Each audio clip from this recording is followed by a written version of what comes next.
Dokazano je kako šaka oraha dnevno može popraviti pamćenje. Osim što su bogati antioksidansima, sadrže i zdrava vlakna, proteine, vitamine i minerale. Istraživanja pokazuju da redovito uzimanje oraha može smanjiti rizik od srčanih bolesti i dijabetesa tipa 2. Jedna od zanimljivosti jest i da orah izgleda kao mali mozak. Čak su i bore i uvijanja baš kao i neokorteks. Danas je poznato da orah pomaže u razvoju više od 30 neurotransmitera za moždane funkcije.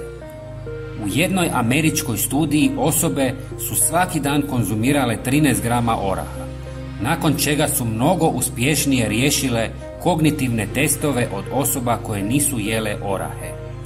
Svakako treba istaknuti da su masti koje sadrže orasi uglavnom višestruko nezasićene omega-3 masne kiseline.